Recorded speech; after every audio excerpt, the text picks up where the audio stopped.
ನಿಮ್ಗೆ usually fibroid ಸಮಸ್ಯೆ ಅಂದ್ರೆ ಹೆಚ್ಚಾಗಿ ಮೆನ್ಸ್ಟ್ರಲ್ ಸೈಕಲ್ ಅಲ್ಲಿ ಬ್ಲೀಡಿಂಗ್ ಜಾಸ್ತಿ, ಹೆವಿ ಪೀರಿಯಡ್ಸ್ ಆಗೋದು, ಇಲ್ಲ ಪೀರಿಯಡ್ಸ್ ತುಂಬಾ ಪೇನ್ಫುಲ್ ಆಗಿರೋದು, ಆ ತರ ಇರುತ್ತೆ. ತುಂಬಾ ದೊಡ್ಡ ಸೈಜ್ ಆದ್ಮೇಲೆ ಇಲ್ಲ ತುಂಬಾ ಕಂಪ್ಲೇಂಟ್ ಸಿವಿಯರ್ ಆದ್ಮೇಲೆ ಬರ್ತಾರೆ. ನಾರ್ಮಲ್ ಮೆನ್ಸ್ಟ್ರಲ್ ಸೈಕಲ್ ಕೆಲವೊಬ್ಬರಿಗೆ 25 to 28 days, 3 to 4 days ಆ ತರ ಇರುತ್ತೆ. ಈ ಸಿಂಪ್ಟಮ್ಸ್ ಫೈಬ್ರಾಯ್ಡ್ ರಿಲೇಟೆಡ್ ಆದಾಗೆ ಪ್ರೊಲಾಂಗ್ಡ್ ಪೀರಿಯಡ್ಸ್ ಆಗುತ್ತೆ. ಪೀರಿಯಡ್ಸ್ ಸ್ವಲ್ಪ ಡ್ಯೂರೇಷನ್ ಜಾಸ್ತಿ ಆಗ್ಬೋದು, ಇಲ್ಲ ಸೈಕಲ್ಸ್ ಅಲ್ಲಿ ಫ್ಲೋ ಜಾಸ್ತಿ ಹೋಗ್ಬೋದು. ಕೆಲವೊಬ್ಬರಿಗೆ ಹೆಚ್ಚಾಗಿ ಕ್ಲಾಟ್ಸ್ ಗಂಟು ತರ ಹೋಗೋದಾಗುತ್ತೆ.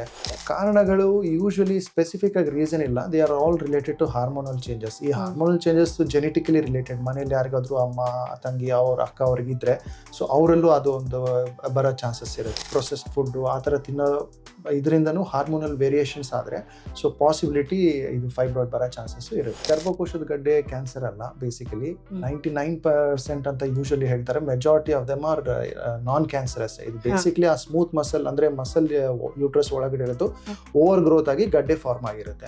ಅದು ಕ್ಯಾನ್ಸರ್ ಆಗಿ ಕನ್ವರ್ಟ್ ಆಗೋ ಚಾನ್ಸ್ ತುಂಬಾ ರೇರ್, ಲೆಸ್ ದೆನ್ 1% ಅಂತ ಹೇಳ್ಬೋದು. ಇಲ್ಲ ಎಲ್ಲ ಫೈಬ್ರಾಯ್ಡ್ಸ್ಗೂ ಸರ್ಜರಿ ಅವಶ್ಯಕತೆ ಇರಲ್ಲ. ಯೂಶಲಿ ಸ್ಟಾರ್ಟ್ ಆಗೋದು ಚಿಕ್ಕ ಸೈಜ್ ಇದ್ದರೆ ಇರುತ್ತೆ. ಕ್ರಮೇಣವಾಗಿ ಅದು ಅವ್ರ ಹಾರ್ಮೋನಲ್ ಇನ್ಫ್ಲುಯೆನ್ಸ್, ಅವ್ರದ್ದು ಲೈಫ್ ಸ್ಟೈಲು, ಅವ್ರ exercise pattern, stress pattern, hormonal influence ಯಾವ ಥರ ಇರುತ್ತೆ ಅದ್ರ ತಕ್ಕಂಗೆ. ಈಗ pregnancy is also one of the high oestrogen state. ಯಾವಾಗ ಹೈ ಈಸ್ಟ್ರೋಜನ್ ಸ್ಟೇಟ್ ಅಂತ ಬರುತ್ತೆ ಅವಾಗ ಅದು ಸೈಜ್ ಕ್ರಮೇಣವಾಗಿ ಬೆಳೆಯುತ್ತೆ. ಸೊ ಏನ್ ಮಾಡ್ತೀವಿ ಅಂತಂದ್ರೆ ಅದು ಹೇಳ್ದಂಗೆ ನಾವು ತೊಡೆ ಭಾಗದಿಂದ ಹೋಗಿ ಚಿಕ್ಕ ಕ್ಯಾಥೆಟರ್ ಮೂಲಕ ಆ ಗರ್ಭಕೋಶದ ಗಡ್ಡೆ ಯೂಶಲಿ ಬ್ಲಡ್ ಸಪ್ಲೈ ತುಂಬಾ ಜಾಸ್ತಿ ಇರುತ್ತೆ.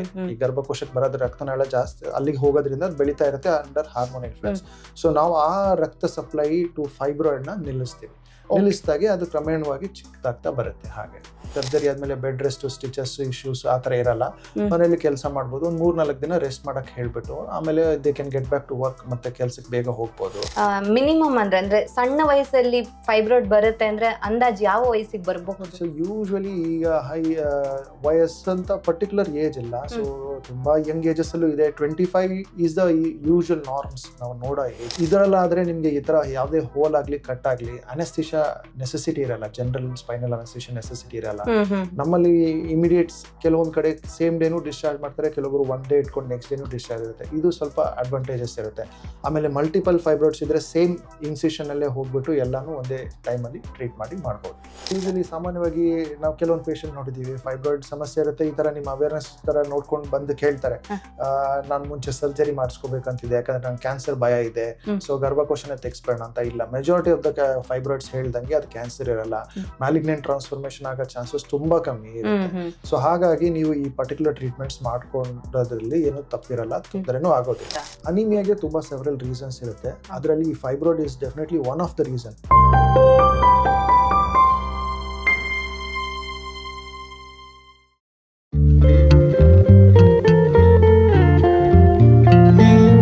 ನಮಸ್ತೆ, ನೀವು ನೋಡ್ತಾ ಇದ್ದೀರಾ ವಿಜಯ ಕರ್ನಾಟಕ. ನಾನು ರಕ್ಷಾ ಕೋಟ್ಯಾನ್. ಯಾವುದೇ ರೀತಿಯಾದಂಥ ಆರೋಗ್ಯ ಸಮಸ್ಯೆ ಬಂದಾಗ ಅಲ್ಲಿ ಆಪರೇಷನ್ ಆಗ್ತಾ ಇದೆ ಅಂದಾಗ ತುಂಬಾ ಜನರಿಗೆ ಭಯ ಆಗುತ್ತೆ. ಅಯ್ಯೋ ಆಪರೇಷನ್ ಅಂತ ಅಂದ್ರೆ ಬೇರೆ ಮೆಡಿಸಿನ್ ಅಲ್ಲಿ ಅದನ್ನ ಕ್ಯೂರ್ ಮಾಡೋದಕ್ಕೆ ಆಗೋದಿಲ್ವಾ ಅನ್ನೋದನ್ನೇ ಫಸ್ಟ್ ಎಲ್ಲಾ ಪೇಷಂಟ್ಗಳು ಕೂಡ ಡಾಕ್ಟರ್ ಹತ್ರ ಕೇಳ್ತಾರೆ. ಅದರಲ್ಲೂ ಕೂಡ ಫೈಬ್ರಾಯ್ಡ್ಸ್ ಅಂದ್ರೆ ಗರ್ಭಾಶಯದ ಗೆಡ್ಡೆ ಇದ್ದಾಗ ನಾವು ಯೂಶಲಿ ಅನ್ಕೋತೀವಿ ಅದಕ್ಕೆ ಆಪರೇಷನ್ ಒಂದೇ ಪರಿಹಾರ ಆಗಿರುತ್ತೆ ಅಂತ. ಹಾಗಾಗಿ ಈ ಗರ್ಭಾಶಯದ ಗೆಡ್ಡೆ ಇದ್ದಾಗ ಅಥವಾ ಥೈರಾಯ್ಡ್ ಗೆಡ್ಡೆಗಳಿದ್ದಾಗ ಇದಕ್ಕೆ ಆಪರೇಷನ್ ಒಂದೇ ಪರಿಹಾರನ, ಅದನ್ನ ಬಿಟ್ಟು ಬೇರೆ ಯಾವ ರೀತಿಯಾಗಿ ಟ್ರೀಟ್ಮೆಂಟ್ ಇದೆ, ಇಂಟರ್ವೆನ್ಷನಲ್ ರೇಡಿಯಾಲಜಿ ಅಂದ್ರೆ ಏನು ಅನ್ನೋದ್ರ ಬಗ್ಗೆ ಹೆಚ್ಚಿನ ಮಾಹಿತಿನ ತಿಳಿಸ್ಕೊಡೋದಕ್ಕೆ ಇವತ್ತು ನಮ್ಮ ಜೊತೆ ಜಾಯ್ನ್ ಆಗಿದ್ದಾರೆ doctor Basavaraj Biradar, consultant interventional radiology, Narayana health city, Bangalore. Doctor, ಕಾರ್ಯಕ್ರಮಕ್ಕೆ ಸ್ವಾಗತ. ನಮಸ್ತೆ ಡಾಕ್ಟರ್, ಇತ್ತೀಚಿನ ದಿನಗಳಲ್ಲಿ ಹೆಚ್ಚಾಗ್ತಾ ಇರುವಂತಹ ಆರೋಗ್ಯ ಸಮಸ್ಯೆ, ಸ್ಪೆಷಲಿ ನಾವು ವುಮೆನ್ಸ್ ಅಲ್ಲಿ ನೋಡೋದಾದ್ರೆ ಫೈಬ್ರಾಯ್ಡ್ಸ್ ಅಂದ್ರೆ ಗರ್ಭಕೋಶದ ಗೆಡ್ಡೆ. ಸೊ ಈ ಗರ್ಭಕೋಶದ ಗೆಡ್ಡೆ ಇದ್ದಾಗ ಸಿಂಪ್ಟಮ್ಸ್ ಯಾವ ರೀತಿಯಾಗಿರುತ್ತೆ? ಗರ್ಭಕೋಶದ ಗೆಡ್ಡೆ ಅಂದ್ರೆ ಏನು ಅಂತ? ಓಕೆ, ಈ ಗರ್ಭಕೋಶದ ಗಡ್ಡೆ ಅಂದ್ರೆ ಸಾಮಾನ್ಯವಾಗಿ ಫೈಬ್ರಾಯ್ಡ್ಸ್ ಅಂತ ಕರೀತದೆ. ಸೊ ಫೈಬ್ರಾಯ್ಡ್ಸ್ ಅಂದ್ರೆ ಬೇಸಿಕಲಿ ಈ ಗರ್ಭಕೋಶ ಇರುತ್ತಲ್ಲ ಅದರದ್ದು ವಾಲ್ ಇರುತ್ತೆ. ನಾರ್ಮಲ್ ವಾಲ್ ಅಲ್ಲಿ ಹಾರ್ಮೋನಲ್ ಇನ್ಫ್ಲೂಯೆನ್ಸ್ ಅಲ್ಲಿ ಅದು ಮಸಲ್ ಓವರ್ ಗ್ರೋತ್ ಅಂದ್ರೆ ಹೈಪರ್ಟ್ರೋಫಿ ಆಗಿ ಗ್ರೋತ್ ಆಗಿ ಫೈಬ್ರಾಯ್ಡ್ ತರ ಗಡ್ಡೆ ತರ ಫಾರ್ಮ್ ಆಗುತ್ತೆ. ಸೊ ಅದು ಗ್ರೋತ್ ಆದಾಗೆ ಅದರಲ್ಲಿ ವಾಲ್ ಅಲ್ಲಿ ಇರೋ ಗಡ್ಡೆ ಡಿಪೆಂಡಿಂಗ್ ಅಪಾನ್ ಯಾವ ಲೊಕೇಶನ್ ಅಲ್ಲಿ ಇರುತ್ತೆ ಅದ್ರ ತಕ್ಕಂಗೆ ಸಿಂಪ್ಟಮ್ಸ್ಗಳು ಬರುತ್ತೆ. ಅಂದ್ರೆ ಒಂದು ಎಕ್ಸ್ಟ್ರಾ ಮಸಲ್ ಬಿಲ್ಡ್ ಆಗುತ್ತೆ ಅದೇ ಮಸಲ್ ಓವರ್ ಗ್ರೋತ್ ಆಗುತ್ತೆ. ಹಾ, ಹಾ, ಬೇಸಿಕಲಿ ಓವರ್ ಗ್ರೋತ್ ಆಗ್ಬಿಟ್ಟು ಅದು ಗಡ್ಡೆ ಒಂದು ಮಾಂಸದ ಗಡ್ಡೆ ತರ ಫಾರ್ಮ್ ಆಗಿ ನಿಮ್ಗೆ ಸಿಂಪ್ಟಮ್ಸ್ ಫಾರ್ಮ್ ಆಗಿ ಸ್ಟಾರ್ಟ್ ಆಗುತ್ತೆ. ಓಕೆ. ಈಗ ವಾಲ್ ಅಲ್ಲೇ ಉಳ್ಕೊಂಡಿದ್ರೆ ನಿಮ್ಗೆ ಯೂಶಲಿ ಫೈಬ್ರಾಯ್ಡ್ ಸಮಸ್ಯೆ ಅಂದ್ರೆ ಹೆಚ್ಚಾಗಿ ಮೆನ್ಸ್ಟ್ರುವಲ್ ಸೈಕಲ್ ಅಲ್ಲಿ ಬ್ಲೀಡಿಂಗ್ ಜಾಸ್ತಿ, ಹೆವಿ ಪೀರಿಯಡ್ಸ್ ಆಗೋದು, ಇಲ್ಲ ಪೀರಿಯಡ್ಸ್ ತುಂಬಾ ಪೇನ್ಫುಲ್ ಆಗಿರೋದು ಆ ತರ ಇರುತ್ತೆ. ಕೆಲವೊಂದು ಗಡ್ಡೆಗಳು ಗರ್ಭಕೋಶದ ಹೊರಗಡೆ ಬೆಳೀತಾ ಇದ್ದಾಗೆ ನಿಮ್ಗೆ ಅಬ್ಡಮನ್ ಲೋವರ್ ಕೆಲ ಹೊಟ್ಟೆ ಭಾಗದಲ್ಲಿ ಒಂದು ಮಾಸ್ ಒಂದು ಗಡ್ಡೆ ತರ ಫೀಲ್ ಆಗುತ್ತೆ. ಅದೇನಾದ್ರೂ ಅದ್ರ ಮುಂದ್ಗಡೆ ಇರೋ ಯೂರಿನ್ ಮೂತ್ರಪಿಂಡ ಮೇಲೆ ಕಂಪ್ರೆಸ್ ಆದ್ರೆ ಯೂರಿನರಿ ಕಂಪ್ಲೇಂಟ್ಸ್ ಬರ್ಬೋದು. ಹಿಂದ್ಗಡೆ ಕಂಪ್ರೆಸ್ ಆದ್ರೆ ಬ್ಯಾಕ್ ಪೇನು, ಇಲ್ಲಾಂದ್ರೆ ಕಾನ್ಸ್ಟಿಪೇಷನ್, ಮೋಷನ್ಸ್ ಹೋಗೋದು ಪ್ರಾಬ್ಲಮ್, ಆ ತರ ಸಮಸ್ಯೆಗಳು ಈ ಫೈಬ್ರಾಯ್ಡ್ಸ್ ಇಂದ ಬರುತ್ತೆ. ಓಕೆ. ಇನಿಷಿಯಲ್ ಸ್ಟೇಜಸ್ ಅಲ್ಲಿ ಫೈಬ್ರಾಯ್ಡ್ಸ್ ಇದ್ದಾಗ ಸಿಂಪ್ಟಮ್ಸ್ ಯಾವ ರೀತಿಯಾಗಿರುತ್ತೆ? ಇನಿಷಿಯಲಿ ಸ್ಮಾಲ್ ಸೈಜ್ ಫೈಬ್ರಾಯ್ಡ್ ಇದ್ದಾಗ usually asymptomatic, majority of the fibroids asymptomatic ಅಂತ ಅಂದ್ರೆ ಲಕ್ಷಣಗಳು ಗೊತ್ತಾಗೋದಿಲ್ಲ. ಹಾಗಾಗಿ ಎಷ್ಟೋ ಜನ ತುಂಬಾ ದೊಡ್ಡ ಸೈಜ್ ಆದ್ಮೇಲೆ ಇಲ್ಲ ತುಂಬಾ ಕಂಪ್ಲೇಂಟ್ ಸಿವಿಯರ್ ಆದ್ಮೇಲೆ ಬರ್ತಾರೆ. ಬಟ್ ಅದು ಯೂಶಲಿ ಆನ್ಯುವಲ್ ಹೆಲ್ತ್ ಚೆಕಪ್ ಈಗಿನ ಕಾಲದಲ್ಲಿ ಜಾಸ್ತಿ ಮಾಡಿಸ್ಕೊಳ್ತಿರ್ತಾರಲ್ಲ, ಅದು ಮಾಡಿಸ್ಕೊಂಡಾಗ ಡಿಟೆಕ್ಟ್ ಆದ್ರೆ ಸೈಜ್ ನ ಮಾನಿಟರ್ ಮಾಡ್ತಾ ಹೋದ್ರೆ ಅವಾಗ ನಿಮ್ಗೆ ಅರ್ಲಿ ಸ್ಟೇಜ್ ಅಲ್ಲಿ ಡಿಟೆಕ್ಟ್ ಆದ್ರೆ ಅರ್ಲಿ ಟ್ರೀಟ್ಮೆಂಟ್ ಸ್ಟಾರ್ಟ್ ಮಾಡಿದ್ರೆ ಚೆನ್ನಾಗಿ ರೆಸ್ಪಾನ್ಸ್ ಇರುತ್ತೆ. So that symptom free period ಆಗಿ ಇರೋದಕ್ಕೆ ಅವಕಾಶ ಇರುತ್ತೆ. ಅಂದ್ರೆ ಮೆನ್ಸ್ಟ್ರುವಲ್ ಅಲ್ಲಿ ಡಿಫರೆನ್ಸ್ ಇರುತ್ತೆ, ವೇರಿಯೇಷನ್ಸ್ ಆಗುತ್ತೆ. ಮೆನ್ಸ್ಟ್ರುವಲ್ ಸೈಕಲ್ ಕೆಲವೊಬ್ಬರಿಗೆ 25 to 28 ಡೇಸ್, 3 to 4 ಡೇಸ್ ಆ ಥರ ಇರುತ್ತೆ. ಈ ಸಿಂಪ್ಟಮ್ಸ್ ಫೈಬ್ರಾಯ್ಡ್ ರಿಲೇಟೆಡ್ ಆದಾಗೆ ಪ್ರೊಲಾಂಗ್ಡ್ ಪೀರಿಯಡ್ಸ್ ಆಗುತ್ತೆ. ಪೀರಿಯಡ್ಸ್ ಸ್ವಲ್ಪ ಡ್ಯೂರೇಷನ್ ಜಾಸ್ತಿ ಆಗ್ಬೋದು, ಇಲ್ಲ ಸೈಕಲ್ಸ್ ಅಲ್ಲಿ ಫ್ಲೋ ಜಾಸ್ತಿ ಹೋಗ್ಬೋದು. ಕೆಲವೊಬ್ಬರಿಗೆ ಹೆಚ್ಚಾಗಿ ಕ್ಲಾಟ್ಸ್ ಏನಂತಾರೆ ಗಂಟು ತರ ಹೋಗೋದು ಆಗುತ್ತೆ. ಇನ್ನು ಕೆಲವರಿಗೆ cycle period variation, length variation ಎಲ್ಲ ಆ ತರ ಬರುತ್ತೆ. ಓಕೆ. ಇದಕ್ಕೆ ಕಾರಣಗಳು ಏನಿರುತ್ತೆ ಡಾಕ್ಟರ್? ಕಾರಣಗಳು ಯೂಶಲಿ ಸ್ಪೆಸಿಫಿಕ್ ಆಗಿ ರೀಸನ್ ಇಲ್ಲ. They are all related to hormonal changes. ಈ ಹಾರ್ಮೋನಲ್ ಚೇಂಜಸ್ ಜೆನೆಟಿಕಲಿ ರಿಲೇಟೆಡ್. ಮನೇಲಿ ಯಾರಿಗಾದ್ರೂ ಅಮ್ಮ, ತಂಗಿ, ಅವ್ರ ಅಕ್ಕ ಅವ್ರಿಗಿದ್ರೆ ಸೊ ಅವರಲ್ಲೂ ಅದು ಒಂದು ಬರೋ ಚಾನ್ಸಸ್ ಇರುತ್ತೆ. ಇಲ್ಲ ಹಾರ್ಮೋನಲ್ ಸ್ಟಿಮ್ಯುಲೇಷನ್ ತುಂಬಾ ಲೈಫ್ ಸ್ಟೈಲ್ ಫ್ಯಾಕ್ಟರ್ಸ್ ಡಿಪೆಂಡೆಂಟ್ ಆಗಲಿ, ಇಲ್ಲ ಆ ಥರ ಪ್ರೊಸೆಸ್ಡ್ ಫುಡ್ ಆ ಥರ ತಿನ್ನೋ ಇದರಿಂದನೂ ಹಾರ್ಮೋನಲ್ ವೇರಿಯೇಷನ್ಸ್ ಆದರೆ ಸೊ ಪಾಸಿಬಿಲಿಟಿ ಇದು ಫೈಬ್ರಾಯ್ಡ್ ಬರೋ ಚಾನ್ಸಸ್ ಇರುತ್ತೆ. ಓಕೆ. ಬಟ್ ಸಾಮಾನ್ಯವಾಗಿ ಹೆಚ್ಚು 30, 40 ಇಯರ್ಸ್, 50 ಇಯರ್ಸ್ ಅಲ್ಲಿ 1 in 4 ವಿಮೆನ್ ಅಲ್ಲಿ ಫೈಬ್ರಾಯ್ಡ್ ಇರೋ ಚಾನ್ಸಸ್ ಇರುತ್ತೆ. ಬಟ್ ಅದು ಓನ್ಲಿ ಸಿಂಪ್ಟಮ್ಯಾಟಿಕ್, ಅಂದ್ರೆ ಏನಾದ್ರೂ ಲಕ್ಷಣಗಳು ಬಂದು ತೊಂದರೆ ಇದ್ದಾಗ ಮಾತ್ರ ಅದಕ್ಕೆ ಟ್ರೀಟ್ಮೆಂಟ್ ತಗೋಬೇಕು.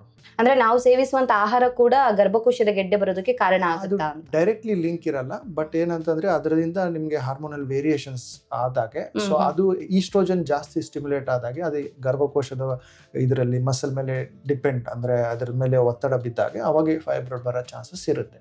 ಓಕೆ ಡಾಕ್ಟರ್, ಗರ್ಭಕೋಶದ ಗೆಡ್ಡೆ ಅಂದ ತಕ್ಷಣ ತುಂಬಾ ಜನ ಅದನ್ನ ಕ್ಯಾನ್ಸರ್ ಅಂತ ಅಂದ್ಕೊಳ್ತಾರೆ. ಇದ್ರ ಬಗ್ಗೆ ಏನ್ ಹೇಳ್ತೀರಾ? ಇಲ್ಲ, ಗರ್ಭಕೋಶದ ಗಡ್ಡೆ ಕ್ಯಾನ್ಸರ್ ಅಲ್ಲ. ಬೇಸಿಕಲಿ 99% ಅಂತ ಯೂಶಲಿ ಹೇಳ್ತಾರೆ. Majority of them are non cancerous. ಇದು ಬೇಸಿಕಲಿ ಆ ಸ್ಮೂತ್ ಮಸಲ್, ಅಂದ್ರೆ ಮಸಲ್ ಯೂಟ್ರಸ್ ಒಳಗಡೆ ಇರೋದು ಓವರ್ ಗ್ರೋತ್ ಆಗಿ ಗಡ್ಡೆ ಫಾರ್ಮ್ ಆಗಿರುತ್ತೆ. ಅದು ಕ್ಯಾನ್ಸರ್ ಆಗಿ ಕನ್ವರ್ಟ್ ಆಗೋ ಚಾನ್ಸ್ ತುಂಬಾ ರೇರ್, ಲೆಸ್ ದೆನ್ 1% ಅಂತ ಹೇಳ್ಬೋದು. ಬಟ್ ಆಲ್ಮೋಸ್ಟ್ ಆಲ್ ಇದು ಫೈಬ್ರಾಯ್ಡ್ ನಾನ್ ಕ್ಯಾನ್ಸರಸ್. ಸೊ ಭಯ ಪಡುವಂತ ವಿಚಾರ ಇಲ್ಲ ಅದರಲ್ಲಿ. ಓಕೆ, ಅದು ಕ್ಯಾನ್ಸರ್ ಆಗಿ ಮಾರ್ಪಡೋದು ಯಾವ ಸಂದರ್ಭದಲ್ಲಿ? ಅದರಲ್ಲಿ ನಾವು ವೇರಿಯೇಷನ್ಸ್ ನೋಡ್ತೀವಿ. ತುಂಬಾ continuous bleeding, symptoms wise bleeding ಇದೆ, ವೇಟ್ ಲಾಸ್ ಅಸೋಸಿಯೇಟೆಡ್ ಇದೆ. ಆಮೇಲೆ ನಾವು ಇಮೇಜಿಂಗ್ ಮಾಡಿಸ್ತೀವಿ, ಅಲ್ಟ್ರಾಸೌಂಡ್, MRI ಅಲ್ಲಿ ವೇರಿಯೇಷನ್ ಅಪಿಯರೆನ್ಸ್ ಇದೆ. ನಾರ್ಮಲ್ ಎನ್ಹಾನ್ಸ್ಮೆಂಟ್ ಫೈಬ್ರಾಯ್ಡ್ ಕಿನ್ನ ಬೇರೆ ಟೈಪ್ ಆಫ್ ಇದು ಏನೋ ಇಮೇಜಿಂಗ್ ಪ್ಯಾಟರ್ನ್ ಬರ್ತಾ ಇದೆ ಅಂತಾಗಿ ನಾವು ಸಸ್ಪೆಕ್ಟ್ ಮಾಡ್ತೀವಿ. ಸಸ್ಪೆಕ್ಟ್ ಮಾಡಿದಾಗೆ ದೆನ್ ಅವಾಗ ಫರ್ದರ್ ಟೆಸ್ಟಿಂಗ್, ಎವ್ಯಾಲ್ಯೂಯೇಷನ್, ಬಯೋಪ್ಸಿ ಆ ಥರ ಮಾಡ್ಕೊಂಡಾಗೆ ನಾವು ಅದು ಕ್ಯಾನ್ಸರ್ ಆಗಿದೆ ಇಲ್ಲ ಅಂತ ತಿಳ್ಕೊಳ್ತೀವಿ. But majority of the patients ಅಲ್ಲಿ ಅದು ನಾನ್ ಕ್ಯಾನ್ಸರಸ್ ಇರುತ್ತೆ. ಓಕೆ, ಸೊ ಹಾಗಾಗಿ ಭಯ ಪಡುವಂತ ಅವಶ್ಯಕತೆ ಏನು ಇಲ್ಲ ಅಂತ. ಡಾಕ್ಟರ್, ಈಗ ಇದಕ್ಕೆ ಟ್ರೀಟ್ಮೆಂಟ್ ಅಂತ ಬಂದಾಗ ತುಂಬಾ ಜನ ಅನ್ಕೋತಾರೆ ಫೈಬ್ರಾಯ್ಡ್ಸಿಗೆ ಟ್ರೀಟ್ಮೆಂಟ್ ಅಂದ್ರೆ ಅದು ಆಪರೇಷನ್ ಆಗಿರುತ್ತೆ ಅಂತ. ಹೌದಾ? ಇಲ್ಲ, ಎಲ್ಲ ಫೈಬ್ರಾಯ್ಡ್ಸ್ಗೂ ಸರ್ಜರಿ ಅವಶ್ಯಕತೆ ಇರಲ್ಲ. ಸೊ ಈಗ ಫೈಬ್ರಾಯ್ಡ್ಸ್ ಅಂದ್ರೆ ಯೂಶಲಿ ಚಿಕ್ಕದಾಗಿದ್ದಾಗೆ ಏನು ಸಿಂಪ್ಟಮ್ಸ್ ಇಲ್ಲ ಅಂದ್ರೆ ಹಾಗೆ ಬಿಡ್ತಾರೆ. ಸ್ವಲ್ಪ ದೊಡ್ಡದಾಗಿದೆ ಅವ್ರಿಗೆ ಕೆಲವೊಂದು ಮೆಡಿಸಿನ್ಸ್ ಕೊಟ್ಟು ನೋಡ್ತಾರೆ, ಹಾರ್ಮೋನಲ್ ಥೆರಪಿ ಎಲ್ಲ ಕೊಡ್ತಾರೆ. ಬಟ್ ಅದು ಲಾಂಗ್ ಟರ್ಮ್ಗೆ ಹಾರ್ಮೋನಲ್ ಥೆರಪಿ ಕೊಡೋಕ್ಕಾಗಲ್ಲ. ಸೊ ಸರ್ಜರಿ ನೀವು ಕೇಳಿದಾಗೆ ಸರ್ಜಿಕಲ್ ಪರ್ಸ್ಪೆಕ್ಟಿವ್ ಬಂದಾಗ ಐದರ್ ಅದು ಗರ್ಭಕೋಶದ ಗಡ್ಡೆ ತೆಗಿಬೇಕು, ಇಲ್ಲ ತುಂಬಾ ಗಡ್ಡೆಗಳಿದೆ ಅಂದ್ರೆ ಯೂಟ್ರಸ್ನೇ ತೆಗಿಬೇಕು, ಗರ್ಭಕೋಶನೇ ತೆಗಿಬೇಕಾದ ಪರಿಸ್ಥಿತಿ ಇರುತ್ತೆ. ಸೊ ಹಿಸ್ಟ್ರೆಕ್ಟಮಿ ಅಂತ ಕರೀತಾರೆ. ಸೊ ಅವೆರಡೂ ಇಲ್ಲಾರ್ದೇನೆ ನಾವು ಇಂಟರ್ವೆನ್ಷನ್ ರೇಡಿಯಾಲಜಿಯಲ್ಲಿ ಈ ಗರ್ಭಕೋಶದ ಗಡ್ಡೆಗಳನ್ನ ನಾವು ಕೇವಲ ಒಂದು ಚಿಕ್ಕ ರಂಧ್ರ, ಅಂದ್ರೆ just 1 to 2 millimeter pin hole ಅಂತ ಕರಿತೀವಿ, ಅದ್ರ ಮುಖಾಂತರ ಗರ್ಭಕೋಶದ ಗಡ್ಡೆಗೆ ಹೋಗಿ ರಕ್ತನಾಳಗಳ ಮೂಲಕನೇ ಅಲ್ಲಿ ನಾವು ಕೆಲವೊಂದು ಮೆಡಿಕಲಿ ಸೇಫ್ ಪಾರ್ಟಿಕಲ್ ಬೀಡ್ ಅಂತ ಕರಿತೀವಿ, ಅದನ್ನ ಹಾಕಿ ಗರ್ಭಕೋಶದ ಗಡ್ಡೆನ ಕರಗಿಸ್ತೀವಿ. ಇದ್ರದ್ದು ಅಡ್ವಾಂಟೇಜ್ ಏನಂದ್ರೆ ತುಂಬಾ ಮಲ್ಟಿಪಲ್ ಫೈಬ್ರಾಯ್ಡ್ಸ್ ಇದ್ರೂ ಟ್ರೀಟ್ ಮಾಡ್ಬೋದು. ಅಬ್ಡಮನ್ ಮೇಲೆ ಏನು ಕಟ್ಟಿರೋದಾಗ್ಲಿ ಸ್ಕಾರ್ ಇರೋದಾಗ್ಲಿ ಇರೋದಿಲ್ಲ. ಸೊ ನಿಮ್ಗೆ ಜನರಲ್ ಅನಸ್ತೇಷಿಯಾ, ಸ್ಪೈನಲ್ ಅನಸ್ತೇಷಿಯಾ ಅಂತ ಅವಶ್ಯಕತೆ ಇರಲ್ಲ. ಎಲ್ಲ ಲೋಕಲ್ ಅನಸ್ತೇಷಿಯಾ, ಸ್ವಲ್ಪ ಮಿನಿಮಲ್ ಸೆಡೇಷನ್ ಮುಖಾಂತರ ಮಾಡ್ತೀವಿ. ಸೊ ಕಂಪ್ಲೀಟ್ ಸರ್ಜರಿ ಇರಲ್ಲ. ಆಮೇಲೆ ನಿಮ್ಗೆ ಬೇಗ ರ್ಯಾಪಿಡ್ ರಿಕವರಿ ಅಂತ ಕರಿತೀವಿ, ರ್ಯಾಪಿಡ್ ರಿಕವರಿ ಇರುತ್ತೆ, ಬೇಗ ಡಿಸ್ಚಾರ್ಜ್ ಅವೆಲ್ಲ ಇರುತ್ತೆ. ಓಕೆ, ಸೊ ಈ ರೀತಿಯಾಗಿ ನೀವು ಹೇಳಿದ್ರೆ ಅಂದ್ರೆ ಇಂಟರ್ವೆನ್ಷನಲ್ ರೇಡಿಯಾಲಜಿ ಅಂತ ಇದು ಬೇರೆ ಯಾವೆಲ್ಲ ಆರೋಗ್ಯ ಸಮಸ್ಯೆಗೆ ಉಪಯೋಗ ಆಗುತ್ತೆ ಅಂತ? ಸೊ ಈಗ ನೀವು ಹೇಳ್ದಂಗೆ ಫೈಬ್ರಾಯ್ಡಿಗೆ ನಾವು fibroid embolisation non surgical way of treating ಅಂತೀವಲ್ಲ, ಹಾಗೆ ಥೈರಾಯ್ಡ್ ಸಮಸ್ಯೆ ಇದ್ದಾಗ ಥೈರಾಯ್ಡ್ ಗಡ್ಡೆಗಳು ಪರ್ಸೆ ಥೈರಾಯ್ಡ್ ಫಂಕ್ಷನ್ ಸಮಸ್ಯೆ ಅಲ್ಲ, ಥೈರಾಯ್ಡ್ ಗಡ್ಡೆ ಇರುತ್ತೆ. ಕೆಲವೊಬ್ಬರಿಗೆ ತುಂಬಾ ವಿಸಿಬಲ್ ಸ್ವೆಲ್ಲಿಂಗ್ ತರ ಕಾಣ್ತಿರುತ್ತೆ ಇದರಲ್ಲಿ. ಇಲ್ಲ ಅಂತಂದ್ರೆ ಕೆಲವೊಬ್ಬರಿಗೆ ಅದು ಗಂಟ್ಲು ನುಂಗೋದಕ್ಕೆ ತೊಂದರೆ ಆಗೋದು, ಉಸಿರಾಟಕ್ಕೆ ತೊಂದರೆ, ಇಲ್ಲ ವಾಯ್ಸ್ ಚೇಂಜಸ್, ಈ ತರ ಸಮಸ್ಯೆಗಳು ಥೈರಾಯ್ಡ್ ಗಡ್ಡೆಯಿಂದ ಬಂದ್ರೆ ಮುಂಚೆ ಕಾಲದಲ್ಲೆಲ್ಲ ಸರ್ಜರಿ ಈಗೂ ಮಾಡ್ತಾರೆ. ಅಂದ್ರೆ ಈಗ ರೈಟ್ ಸೈಡ್ ಇದ್ರೆ ರೈಟ್ ಭಾಗದ ಥೈರಾಯ್ಡ್ ತೆಗಿಬೇಕಾಗುತ್ತೆ, ಲೆಫ್ಟ್ ಇದ್ರೆ ಲೆಫ್ಟ್, ಕೆಲವೊಂದು ಮಲ್ಟಿಪಲ್ ಇದ್ರೆ ಕಂಪ್ಲೀಟ್ ಥೈರಾಯ್ಡ್ ತೆಗಿಬೇಕು. ಥೈರಾಯ್ಡ್ ತೆಗೆದ್ರೆ ಈಗ ಒಂದು ಲೋಬ್ ತೆಗೆದ್ರೆ ಒಂದು 30-40% ಚಾನ್ಸ್ ಥೈರಾಯ್ಡ್ ಫಂಕ್ಷನ್ ಹೋಗಿ ಲೈಫ್ ಲಾಂಗ್ ಥೈರಾಯ್ಡ್ ಟ್ಯಾಬ್ಲೆಟ್ಸ್ ತಗೊಳ್ಳೋದಿರುತ್ತೆ. ಎರಡೂ ತೆಗೆದ್ರೆ ಡೆಫಿನೆಟ್ಲಿ ತಗೊಳ್ಳೇಬೇಕು. ಸೊ ನಾವು ಥೈರಾಯ್ಡ್ ಅಬ್ಲೇಷನ್ ಅಲ್ಲಿ ಆ ಥರ ಸರ್ಜರಿ ಇಲ್ಲಾರ್ದ ಕೇವಲ ಒಂದು ನೀಡಲ್ ತರ ಒಂದು ಪ್ರೋಬ್ ಬರುತ್ತೆ. ಆ ಪ್ರೋಬ್ನ ನಾವು ಆ ಗಡ್ಡೆಗಳೊಳಗೆ ಹಾಕಿ ಅದನ್ನ ಹೀಟ್ ಮುಖಾಂತರ ಕರಗಿಸ್ತೀವಿ. ಸೊ ನಿಮ್ ಥೈರಾಯ್ಡ್ ನೀನು ತೆಗಿಯಲ್ಲ. ಸೊ ಆ ತೆಗೆಯೋದಿರೋದ್ರಿಂದ ನಿಮ್ಗೆ ಫಂಕ್ಷನ್ ಏನೂ ಚೇಂಜಸ್ ಆಗಲ್ಲ. ನಿಮ್ಗೆ ಲೈಫ್ ಲಾಂಗ್ ಥೈರಾಕ್ಸಿನ್ ಮೆಡಿಸಿನ್ ಇಲ್ಲ ಥೈರಾಯ್ಡ್ ಟ್ಯಾಬ್ಲೆಟ್ಸ್ ತಗೊಳ್ಳೋ ಅವಶ್ಯಕತೆನೂ ಇರಲ್ಲ. ಕತ್ ಮೇಲೆ ಯಾವುದೋ ರೀತಿಯಾದ ಸ್ಕಾರು ಇರಲ್ಲ. ಆಮೇಲೆ ನಿಮಗೆ ಸರ್ಜರಿ ತರ ಏನು ಜನರಲ್ ಅನಸ್ತೇಷಿಯಾ ಇದರಲ್ಲೂ ಇರಲ್ಲ. ಬೇಗ 1 or 2 days ಅಲ್ಲಿ ಡಿಸ್ಚಾರ್ಜ್ ಇರುತ್ತೆ ಇದರಲ್ಲಿ. ಡಾಕ್ಟರ್, ಗರ್ಭಕೋಶದ ಗೆಡ್ಡೆಯ ಸೈಜ್ ಅಲ್ಲಿ ವೇರಿ ಆಗುತ್ತಾ? ಅಂದ್ರೆ ಕೆಲವರು ಹೇಳ್ತಾರೆ ದೊಡ್ಡದಾಗಿರುತ್ತೆ, ಕೆಲವರು ಹೇಳ್ತಾರೆ ಸಣ್ಣದಿರುತ್ತೆ ಅಂತ. ಹೌದು, ಯೂಶಲಿ ಸ್ಟಾರ್ಟ್ ಆಗೋದು ಚಿಕ್ಕ ಸೈಜ್ ಇದ್ರೆ ಇರುತ್ತೆ. ಕ್ರಮೇಣವಾಗಿ ಅದು ಅವ್ರ ಹಾರ್ಮೋನಲ್ ಇನ್ಫ್ಲುಯೆನ್ಸ್, ಅವ್ರದ್ದು ಲೈಫ್ ಸ್ಟೈಲು, ಅವ್ರ exercise pattern, stress pattern, hormonal influence ಯಾವ ತರ ಇರುತ್ತೆ ಅದ್ರ ತಕ್ಕಂಗೆ. ಈಗ pregnancy is also one of the high oestrogen state. ಯಾವಾಗ ಹೈ ಈಸ್ಟ್ರೋಜನ್ ಸ್ಟೇಟ್ ಅಂತ ಬರುತ್ತೆ ಅವಾಗ ಅದು ಸೈಜ್ ಕ್ರಮೇಣವಾಗಿ ಬೆಳೆಯುತ್ತೆ. ಸೊ ಅರ್ಲಿ ಡಯಾಗ್ನೋಸಿಸ್ ಅಂದ್ರೆ ಅರ್ಲಿ ಮುಂಚೆನೆ ಅದು ತಿಳ್ಕೊಂಡು ಅದ್ರ ಬಗ್ಗೆ ಅಲ್ಟ್ರಾಸೌಂಡ್ ಅಲ್ಲಿ ಗೊತ್ತಾದಾಗೆ ಟ್ರೀಟ್ಮೆಂಟ್ ಮಾಡಿಸ್ಕೊಂಡ್ರೆ ಸೊ ಬೇಗ ಇದ್ದಾಗೆ ಟ್ರೀಟ್ ಮಾಡ್ಬೋದು. ಇಲ್ಲ ಅಂದ್ರೆ ಅದು ನಾವು 10-15 ಸೆಂಟಿಮೀಟರ್ ವರೆಗೂ ಇರೋ ಫೈಬ್ರಾಯ್ಡ್ ನ ನೋಡಿದೀವಿ, ಟ್ರೀಟ್ ಕೂಡ ಮಾಡಿದೀವಿ. ಈಗ ಆಪರೇಷನ್ ಅಂದ ತಕ್ಷಣ ಹೇಳ್ತಾರೆ ಅದನ್ನ ತೆಗಿತಾರೆ ಅಲ್ಲಿಂದ ಅಂತ. ಈಗ ನೀವು ಈ ತರ ರೇಡಿಯೇಷನ್ ಮಾಡ್ತೀರಾ ಅಂದಾಗ ದೊಡ್ಡ ಸೈಜ್ ಅಲ್ಲಿ ಗೆಡ್ಡೆ ಇದ್ದಾಗ ಹೇಗೆ ಟ್ರೀಟ್ ಮಾಡ್ತೀರಾ? ಬೇಸಿಕಲಿ ರೇಡಿಯೇಷನ್ ಅನ್ನಲ್ಲ, ಆದ್ರೆ ದೊಡ್ಡ ಸೈಜ್ ಗಡ್ಡೆ ಅಂದ್ರೆ ಅಪ್ ಟು 14-15 ಸೆಂಟಿಮೀಟರ್ಸ್ ವರೆಗೂ ನಾವು ಟ್ರೀಟ್ ಮಾಡಿದೀವಿ. ಸೊ ಏನ್ ಮಾಡ್ತೀವಿ ಅಂತಂದ್ರೆ ಅದೇ ಹೇಳ್ದಂಗೆ ನಾವು ತೊಡೆ ಭಾಗದಿಂದ ಹೋಗಿ ಚಿಕ್ಕ ಕ್ಯಾಥೆಟರ್ ಮೂಲಕ ಆ ಗರ್ಭಕೋಶದ ಗಡ್ಡೆ ಯೂಶಲಿ ಬ್ಲಡ್ ಸಪ್ಲೈ ತುಂಬಾ ಜಾಸ್ತಿ ಇರುತ್ತೆ. ಈ ಗರ್ಭಕೋಶಕ್ಕೆ ಬರೋದ್ರ ರಕ್ತನಾಳ ಜಾಸ್ತಿ ಅಲ್ಲಿಗೆ ಹೋಗೋದ್ರಿಂದ ಅದು ಬೆಳೀತಾ ಇರುತ್ತೆ ಅಂಡರ್ ಹಾರ್ಮೋನ್ ಇನ್ಫ್ಲುಯೆನ್ಸ್. ಸೊ ನಾವು ಆ ರಕ್ತ ಸಪ್ಲೈ ಟು ಫೈಬ್ರಾಯ್ಡ್ ನ ನಿಲ್ಲಿಸ್ತೀವಿ. ನಿಲ್ಲಿಸಿದಾಗೆ ಅದು ಕ್ರಮೇಣವಾಗಿ ಚಿಕ್ಕದಾಗ್ತಾ ಬರುತ್ತೆ ಹಾಗೆ. ಓಕೆ, ಸೊ ಇದರಲ್ಲಿ ಬೆನಿಫಿಟ್ಸ್ ಬೇರೆ ಯಾವ ರೀತಿ ಆಗಿರುತ್ತೆ? ರಿಕವರಿ ಟೈಮ್ ಅಲ್ಲಿ ಯಾವ ರೀತಿ? ರಿಕವರಿ ಟೈಮ್ ನಿಮಗೆ ಫಾಸ್ಟ್ ಇರ್ತಾರೆ. ನಿಮಗೆ ಏನು ಸ್ಟಿಚಸ್ ಇರಲ್ಲ ಹೊಟ್ಟೆ ಮೇಲೆ, ಆಮೇಲೆ ಹಾಗಾಗಿ ನಿಮ್ಗೆ ಇಮಿಡಿಯೇಟ್ ನೆಕ್ಸ್ಟ್ ಡೇನೆ ಡಿಸ್ಚಾರ್ಜ್ ಇರುತ್ತೆ. ಸೊ ಮನೆಯಲ್ಲಿ ಜಸ್ಟ್ ನೀವು ಬೆಡ್ ಕಂಪ್ಲೀಟ್ ಆಗಿ ಸರ್ಜರಿ ಆದ್ಮೇಲೆ ಬೆಡ್ ರೆಸ್ಟ್, ಸ್ಟಿಚಸ್ ಇಶ್ಯೂಸ್ ಆ ತರ ಇರಲ್ಲ. ಮನೆಯಲ್ಲಿ ಕೆಲಸ ಮಾಡ್ಬೋದು. ಒಂದು 3-4 ದಿನ ರೆಸ್ಟ್ ಮಾಡಕ್ ಹೇಳ್ಬಿಟ್ಟು ಆಮೇಲೆ they can get back to work, ಮತ್ತೆ ಕೆಲ್ಸಕ್ಕೆ ಬೇಗ ಹೋಗ್ಬೋದು. ಒಂದ್ ವಾರ ಆದ್ಮೇಲೆ ಫಾಲೋ ಅಪ್ ಇರುತ್ತೆ ಆ ತರ. ಸೊ ಏನಂದ್ರೆ ನೀವು ವಾಕ್ ಇನ್ ವಾಕ್ಔಟ್ ತರ ಪ್ರೊಸೀಜರ್ ಇರುತ್ತೆ. ಬೇಸಿಕ್ಲಿ 1 day 1 to 2 days ತರ ಇರುತ್ತೆ. ಸೊ ಆಮೇಲೆ ನಿಮ್ಗೆ ಈಗ ಸರ್ಜರಿಗೆ ಆದ್ರೆ ಯೂಶಲಿ ಅನಸ್ತೇಷಿಯಾ, ಸ್ಪೈನಲ್, ಜನರಲ್ ಆ ತರ ಅನಸ್ತೇಷಿಯಾ ಇಶ್ಯೂಸ್ ಇದ್ರೆ ಈ ತರ ಇದರಲ್ಲಿ ಲೋಕಲ್ ಅಲ್ಲಿ ಮಾಡೋದ್ರಿಂದ ಅಷ್ಟು ಗಾಬರಿ ಪಡಂತ ವಿಚಾರ ಇದರಲ್ಲಿ ಇರೋದಿಲ್ಲ. ಓಕೆ, ಜನರಲ್ ಆಗಿ ಅನ್ಕೋತಾರೆ ಈಗ ಆಪರೇಷನ್ ಮಾಡಕ್ ಹೋಗೋಕ್ಕಿಂತ ಮುಂಚೆ BP ಲೆವೆಲ್ ಚೆನ್ನಾಗಿರ್ಬೇಕು, ಶುಗರ್ ಲೆವೆಲ್ ಎಲ್ಲಾನು ಈಕ್ವಲ್ ಆಗಿರ್ಬೇಕು, ನಾರ್ಮಲ್ ಲೆವೆಲ್ ಇರ್ಬೇಕು ಅಂತ. ಅದು ಆಪರೇಷನ್ ಆಯ್ತು. ಸೊ ಈ ರೀತಿಯ ಟ್ರೀಟ್ಮೆಂಟ್ ಗೆ ಅದೆಲ್ಲ ಮ್ಯಾಟರ್ ಆಗುತ್ತಾ? ನಿಮ್ದು ಒಳ್ಳೆ ಪಾಯಿಂಟ್ ಕೇಳಿದೆ. ಯಾಕಂದ್ರೆ ಯೂಶಲಿ ಈಗ ಅನ್ಫಿಟ್ ಫಾರ್ ಸರ್ಜರಿ ಅಂತ ಕರೀತಾರೆ. ಇಲ್ಲ ತುಂಬಾ ಕೋಮಾರ್ಬಿಡಿಟೀಸ್ ಇದ್ರೆ ಅವ್ರ ಸರ್ಜರಿ ಎಲಿಜಿಬಿಲಿಟಿ ಇರಲ್ಲ. ಅಂತ ಪೇಷಂಟ್ಸ್ ಅಲ್ಲೂ ನಾವು ಈ ಪರ್ಟಿಕ್ಯುಲರ್ ಪ್ರೊಸೀಜರ್ ಮಾಡ್ಬೋದು. ನಾವು ಜಸ್ಟ್ ಆಪ್ಟಿಮೈಸ್ ಮಾಡ್ಕೊಂಡು ನಮ್ಗೆ ಆತರ ಸರ್ಜರಿಗೆ ಬೇಕಾಷ್ಟು ಡಿಟೇಲ್ಡ್ ಆಪ್ಟಿಮೈಸೇಷನ್ ಇರಲ್ಲ. ಮೈಲ್ಡ್ ಆಪ್ಟಿಮೈಸೇಷನ್ ಮಾಡ್ಕೊಂಡು ಸ್ವಲ್ಪ ಕಂಟ್ರೋಲ್ ತಂದ್ಕೊಂಡು ನಾವು ಮಾಡ್ಬೋದು. ಸೊ ರಿಸ್ಕ್ ಕಟ್ ಓಪನ್ ಮಾಡೋದು ಯಾವ ತರ ಇರೋದ್ ಕಾರಣದಿಂದ ಸೊ ನಾವು ಈ ಪರ್ಟಿಕ್ಯುಲರ್ ಪ್ರೊಸೀಜರ್ಸ್ ನ ಅಂತ ಪೇಷಂಟ್ಸ್ ಅಲ್ಲಿ ಮಾಡೋದಕ್ಕೆ ಸೂಕ್ತವಾಗಿರುತ್ತೆ. ಈಗ ಒಬ್ಬರಿಗೆ ಗರ್ಭಕೋಶದ ಗೆಡ್ಡೆ ಇದೆ ಅಂದಾಗ ಫಸ್ಟ್ ಆಪ್ಷನ್ ನಿಮ್ಮ ಟ್ರೀಟ್ಮೆಂಟ್ ಆಗಿರುತ್ತಾ? ಇಲ್ಲ, ಫಸ್ಟ್ ಆಪ್ಷನ್ ಅಂತಲ್ಲ. ಯೂಶಲಿ ಎಲ್ಲಾ ಕಡೆ ಮಲ್ಟಿ ಡಿಸಿಪ್ಲಿನರಿ ಡಿಸ್ಕಷನ್ ಮಾಡ್ತಾರೆ. ಫೈಬ್ರಾಯ್ಡ್ ಅವ್ರ ಜನರದ್ದು ಅವ್ರದ್ದು ಅವಶ್ಯಕತೆ ಏನಿದೆ, ಸೊ ಅವ್ರದ್ದು ಫ್ಯೂಚರ್ ಪ್ರೆಗ್ನೆನ್ಸಿ ಪ್ಲಾನಿಂಗ್ ಇದೆನಾ ಇಲ್ಲ, ಅವೆಲ್ಲ ಫ್ಯಾಕ್ಟರ್ಸ್ ಕನ್ಸಿಡರ್ ತಗೊಳ್ತಾರೆ. ಫ್ಯಾಮಿಲಿ ಕಂಪ್ಲೀಟ್ ಆಗಿದೆನಾ ಇಲ್ಲ ಅದನ್ನ ನೋಡ್ತಾರೆ. ಅದಾದ್ಮೇಲೆ ಸೈಜ್ ಆಫ್ ದ ಫೈಬ್ರಾಯ್ಡ್ ಎಷ್ಟಿದೆ, ಎಷ್ಟು ಫೈಬ್ರಾಯ್ಡ್ ಇದೆ, ಲೊಕೇಶನ್ ಅಲ್ಲಿ ಯಾವ ತರ ಇದೆ, ಅದಕ್ಕೆ ಅವ್ರಿಗೆ ನಾವು ಎಲ್ಲ ಆಪ್ಷನ್ ಕೊಡ್ಬೇಕಾಗತ್ತೆ. ಇದೊಂದೇ ಟ್ರೀಟ್ಮೆಂಟ್ ಅಂತಾರಲ್ಲ, ನಾವು ಬಂದಿರೋರಿಗೆ ಸರ್ಜಿಕಲ್ ಆಪ್ಷನ್ಸ್ ಇದೆ, ಈ ತರನೂ ಆಪ್ಷನ್ಸ್ ಇದೆ, ಇದು ವಿತೌಟ್ ಸರ್ಜರಿ ಈ ತರ ಇರುತ್ತೆ. ನಂತರ ಅವರು ಅನಿಸಿಕೆ ತಕ್ಕಂಗೆ, ಪೇಷಂಟ್ ಕನ್ವೀನಿಯನ್ಸ್ ತಕ್ಕಂಗೆ ನಾವು ಪ್ರೊಸೀಜರ್ ನ ಪ್ರೊಸೀಡ್ ಮಾಡ್ತೀವಿ. ಸೊ ಗರ್ಭಕೋಶದ ಗೆಡ್ಡೆ ಇತ್ತು ಅಂದ್ರೆ ಮಕ್ಕಳಾಗೋದಿಲ್ಲ ಅಂತಾರೆ, ಹೌದಾ? ಇಲ್ಲ, ಅದು ನಾಟ್ ನೆಸೆಸರಿಲಿ ಟ್ರೂ ಆಕ್ಚುಲಿ. ಯಾಕಂದ್ರೆ ಚಿಕ್ಕ ಫೈಬ್ರಾಯ್ಡ್ ಸೈಜ್ ಇದ್ದಾಗ ಏನು ತೊಂದರೆ ಆಗಲ್ಲ. ಎಷ್ಟೋ ಜನ ನಾವು ನೋಡಿದೀವಿ ಚಿಕ್ಕ ಫೈಬ್ರಾಯ್ಡ್ಸ್ ಇದ್ದು ಪ್ರೆಗ್ನೆನ್ಸಿ ಆಗ್ತಾರೆ. ಪ್ರೆಗ್ನೆನ್ಸಿ ಟೈಮಲ್ಲಿ ಸ್ವಲ್ಪ ಫೈಬ್ರಾಯ್ಡ್ ಸೈಜ್ ಈಸ್ಟ್ರೋಜನ್ ಜಾಸ್ತಿ ಸ್ಟಿಮ್ಯುಲೇಷನ್ ಇಂದ ಆಗುತ್ತೆ. ಬಟ್ ಫೈಬ್ರಾಯ್ಡ್ ನಾರ್ಮಲ್ ಪ್ರೆಗ್ನೆನ್ಸೀಸ್ ಇದೆ. ತುಂಬಾ ದೊಡ್ಡ ಫೈಬ್ರಾಯ್ಡ್ ಇದ್ದಾಗೆ ಅವಾಗ ಅದು ಯೂಟ್ರಸ್ ಎಕ್ಸ್ಪಾನ್ಷನ್ ಪ್ರಾಬ್ಲಮ್ ಇರುತ್ತೆ, ಇಲ್ಲ ಮಿಸ್ಕ್ಯಾರೇಜ್ ಆಗೋ ಚಾನ್ಸಸ್ ಇರುತ್ತೆ. ಫೈಬ್ರಾಯ್ಡ್ ಇದೆ ಅಂದ ತಕ್ಷಣ ಪ್ರೆಗ್ನೆನ್ಸಿ ಆಗಲ್ಲ ಅಂತೆಲ್ಲ. ಅದು ಫೈಬ್ರಾಯ್ಡ್ ತುಂಬಾ ದೊಡ್ಡದಿದ್ದಾಗೆ ಅವಾಗ ಸ್ವಲ್ಪ ಸಮಸ್ಯೆ ಆಗ್ಬಹುದು ಅಷ್ಟೇ. ಅಂದ್ರೆ ಅದನ್ನ ಟ್ರೀಟ್ ಮಾಡದೆ ಹಾಗೆ ಬಿಟ್ಟಾಗ ಪ್ರಾಬ್ಲಮ್ ಆಗುತ್ತೆ ಅಂತ? ಟ್ರೀಟ್ ಮಾಡದೆ ಹಾಗೆ ಬಿಟ್ಟು ತುಂಬಾ ಬೆಳೀತಾ ಹೋದಾಗ ಅವಾಗ ಪ್ರೆಗ್ನೆನ್ಸಿಗೆ ಪ್ರಾಬ್ಲಮ್ ಆಗೋ ಚಾನ್ಸಸ್ ಇರುತ್ತೆ. ಓಕೆ. ಈಗ ಒಬ್ರಿಗೆ ಒಂದ್ಸತಿ ಗರ್ಭಕೋಶದ ಗೆಡ್ಡೆ ಬಂತು, ಫೈಬ್ರಾಯ್ಡ್ಸ್ ಆಯ್ತು ಅಂತ ಅಂದಾಗ ಅವರಿಗೆ ಓಕೆ ಟ್ರೀಟ್ಮೆಂಟ್ ಮಾಡಿದ್ರು ಮುಗೀತು, ಕ್ಯೂರ್ ಆಯ್ತು ಅಂತ. ಮತ್ತೆ ಅದೇ ಪರ್ಸನ್ಗೆ ಗೆಡ್ಡೆ ಬರುವ ಸಾಧ್ಯತೆ ಇರುತ್ತಾ? ಅದು ಪಾಸಿಬಿಲಿಟಿ ಇರುತ್ತೆ. ಅವ್ರ ಏಜ್ ಮೇಲೆ ಡಿಪೆಂಡ್ ಆಗುತ್ತೆ. ಯಂಗಿಯರ್ ಏಜ್ ಅಲ್ಲಿ ಈಸ್ಟ್ರೋಜನ್ ಹೈ ಸ್ಟಿಮ್ಯುಲೇಷನ್ ಇರೋದ್ರಿಂದ ನಾರ್ಮಲ್ ಗರ್ಭಕೋಶದ ಬೇರೆ ಭಾಗದಲ್ಲಿ ಸ್ಟಿಮ್ಯುಲೇಷನ್ ಇದ್ದಾಗೆ ಫಾರ್ಮ್ ಆಗೋ ಚಾನ್ಸ್ ಇರುತ್ತೆ. ಬಟ್ ಒಂದ್ಸರ್ತಿ ಫಾರ್ಮ್ ಆಗಿ ಒಂದು ಫೈಬ್ರಾಯ್ಡ್ ಬೆಳೀತಾ ಹೋದಾಗೆ 40 ಇಯರ್ಸ್ ಕ್ರಾಸ್ ಆದ್ಮೇಲೆ ಹೊಸ ಫೈಬ್ರಾಯ್ಡ್ಸ್ ಗ್ರೋತ್ ಆಗೋದು ಚಾನ್ಸಸ್ ಕಮ್ಮಿ. ಇಟ್ಸ್ ನಾಟ್ ಇದು ಆಗದೇ ಇಲ್ಲ ಅಂತಲ್ಲ, ತುಂಬಾ ಕಮ್ಮಿ. ಬಟ್ ಯಂಗ್ ಏಜ್ ಅಲ್ಲಿ ಇದ್ದಾಗೆ ಬೇರೆ ಗರ್ಭಕೋಶ ಗಡ್ಡೆ ಬರೋ ಚಾನ್ಸಸ್ ಇರುತ್ತೆ. ಸೊ ಅದೇ ಅಡ್ವಾಂಟೇಜ್ ಏನಂದ್ರೆ ಈಗ ಸರ್ಜರಿ ಆದ್ರೆ ಒಂದ್ಸರ್ತಿ ಗರ್ಭಕೋಶ ಗಡ್ಡೆ ತೆಗೆದಿರ್ತಾರೆ, ಮತ್ತೆ ಸ್ವಲ್ಪ ಸರ್ಜಿಕಲ್ ಪ್ರೊಸೀಜರ್ ಅನಾಟಮಿ ಅದೆಲ್ಲ ಚೇಂಜಸ್ ಇರುತ್ತೆ. ಈ ಫೈಬ್ರಾಯ್ಡ್ ಎಂಬಲೈಸೇಷನ್ ರಿಪೀಟಬಲ್. ಸೊ ನಿಮ್ಗೆ ಅಲ್ಲಿ ಏನು ಡಿಸ್ಟರ್ಬ್ ಇರಲ್ಲ, ಎಲ್ಲ ಒಳಗಡೆಯಿಂದ ಹೋಗಿ ಟ್ರೀಟ್ ಆಗಿ ಬಂದಿರುತ್ತೆ, ಹೊರಗಡೆಯಿಂದ ನಿಮ್ಗೆ ಏನೂ ಗೊತ್ತಾಗಲ್ಲ. So in case new fibroid ಬಂದ್ರು ಅದು ಹೊಸ ಟ್ರೀಟ್ಮೆಂಟ್ ಮಾಡಬಹುದು. ಅದೇ ತರ ಒಳಗಡೆ ಹೋಗಿ ಅದಕ್ಕೆ ರಕ್ತ ಸಪ್ಲೈ ನಿಲ್ಲಿಸಬಹುದು. ಮಿನಿಮಮ್ ಅಂದ್ರೆ ಸಣ್ಣ ವಯಸ್ಸಲ್ಲಿ ಫೈಬ್ರಾಯ್ಡ್ ಬರುತ್ತೆ ಅಂದ್ರೆ ಅಂದಾಜು ಯಾವ ವಯಸ್ಸಿಗೆ ಬರಬಹುದು? ಸೊ ಯೂಶುವಲಿ ಈಗ ಹೈ ವಯಸ್ಸಂತ ಪರ್ಟಿಕ್ಯುಲರ್ ಏಜ್ ಇಲ್ಲ. ಸೊ ತುಂಬಾ ಯಂಗ್ ಏಜಸ್ ಅಲ್ಲೂ ಇದೆ. 25 ಈಸ್ ದ ಯೂಶುವಲ್ ನಾರ್ಮ್ಸ್ ನಾವು ನೋಡೋ ಏಜ್. ಓಕೆ, 25 ಮೇಲೆ ಬರುವಂತ 25 to 35 ಅಲ್ಲಿ ಯೂಶುವಲಿ ನಾವು ಫೈಬ್ರಾಯ್ಡ್ಸ್ ನ ನೋಡ್ತಾ ಇರ್ತೀವಿ. ತುಂಬಾ ಯಂಗ್ ಏಜ್ ಅಲ್ಲಿ very rare to see. Doctor, ಈಗ ಅಡ್ವಾನ್ಸ್ ಟೆಕ್ನಾಲಜಿಲಿ ಲ್ಯಾಪ್ರೋಸ್ಕೋಪಿಕ್ ಸರ್ಜರಿ ಅಂತ ಹೇಳ್ತಾರಲ್ವಾ?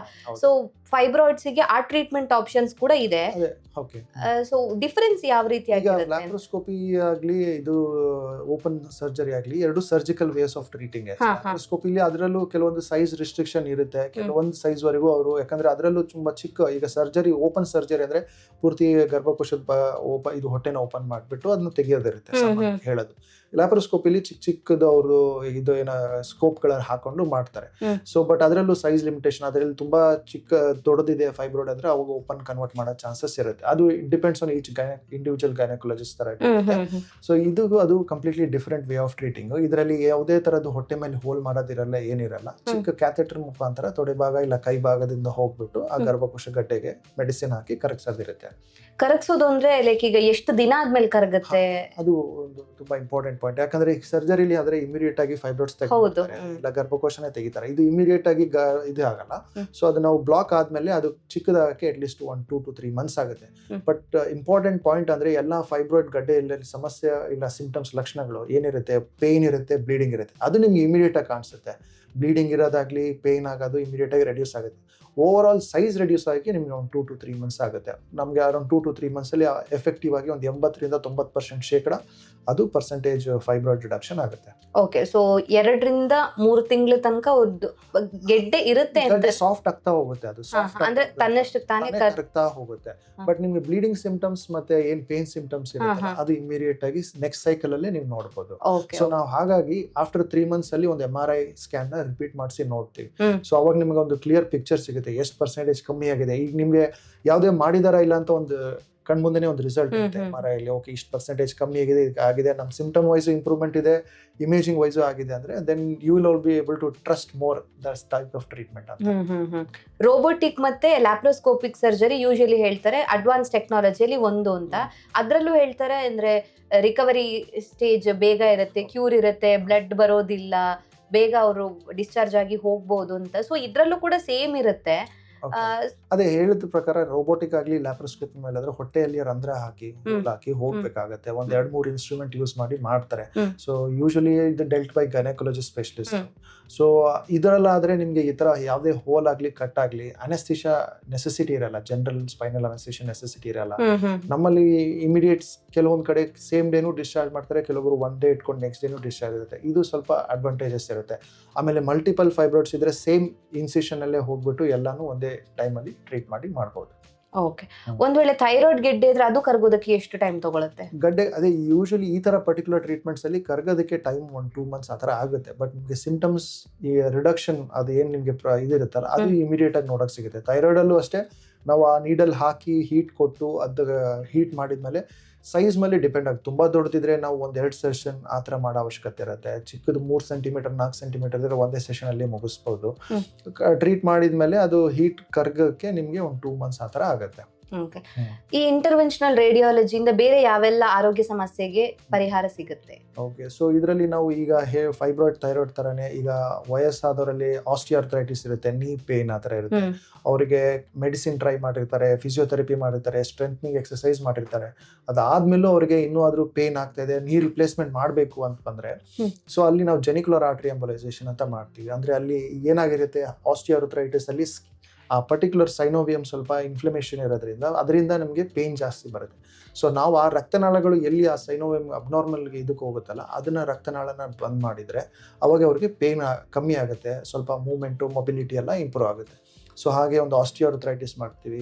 ಇನ್ನು ವಯಸ್ಕರಲ್ಲಿ ಪ್ರಾಸ್ಟೇಟ್ ಪ್ರಾಬ್ಲಮ್ ಇರುತ್ತೆ, ತುಂಬ ದೊಡ್ಡದಾಗುತ್ತೆ, ಅದನ್ನು ವಿತೌಟ್ ಸರ್ಜರಿ ಪ್ರಾಸ್ಟೇಟ್ ಎಂಬಲೈಸೇಷನ್ ಮುಖಾಂತರ ಯೂರಿನ್ ಹೋಗೋ ಸಮಸ್ಯೆಗಳನ್ನು ಅದನ್ನ ಕಡಿಮೆ ಮಾಡ್ಬೋದು. ವ್ಯಾರಿಕೋಸ್ ವೇನ್ಸ್ ಇರುತ್ತೆ ಕೆಲವೊಬ್ಬರಿಗೆ, ಸೆಕ್ಯೂರಿಟಿ ಗಾರ್ಡ್ಸ್ ಆಗಲಿ, ಬಸ್ ಡ್ರೈವರ್ಸ್ ಆಗಲಿ, ಟೀಚರ್ಸ್ ಆಗಲಿ, ಸರ್ಜನ್ಸ್ ಡಾಕ್ಟರ್ಸ್ಗೆ ಆಗಲಿ, ಯಾರು ನಿಂತ್ಕೊಂಡು ಜಾಸ್ತಿ ಕೆಲಸ ಮಾಡ್ತಾರೆ ಅವರಲ್ಲಿ ಸಾಮಾನ್ಯವಾಗಿ ವ್ಯಾರಿಕೋಸ್ ವೇನ್ಸ್ ಜಾಸ್ತಿ ಕಾಣುತ್ತೆ.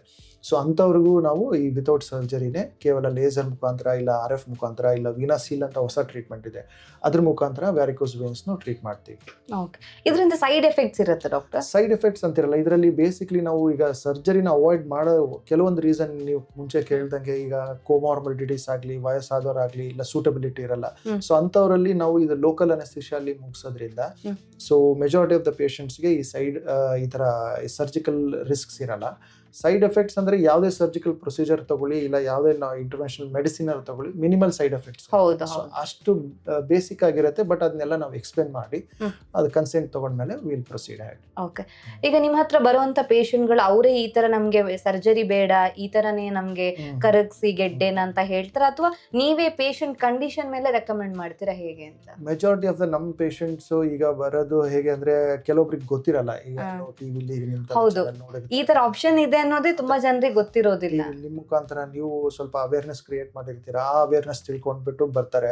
ಅವಾಗೆ ನಾವು ಅವ್ರಿಗೆ ಟ್ರೀಟ್ಮೆಂಟ್ ಇದೆ ಅಂತ ಡಿಸ್ಕಸ್ ಮಾಡ್ತೀವಿ, ಎಕ್ಸ್ಪ್ಲೇನ್ ಮಾಡ್ತೀವಿ.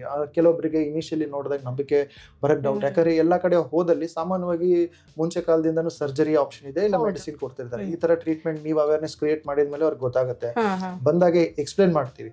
ಆಮೇಲೆ ಅವರಿಗೆ ಬೇರೆ ಆಪ್ಷನ್ ಇರೋದು ಅವ್ರಿಗೆ ಹೇಳ್ತೀವಿ. ಸೊ ಮುಂಚೆನೆ ಎಲ್ಲ ಆಪ್ಷನ್ ತಿಳ್ಕೊಂಡು ಬಂದಿರ್ತಾರೆ, ಈ ಆಪ್ಷನ್ ಕೊಟ್ಮೇಲೆ ದೆನ್ ಅವರು ಮುಂಚೆ ನಾವು ಮಾಡಿರೋದು ಅದೆಲ್ಲ ನೋಡ್ಕೊಂಡು then they will go head with that.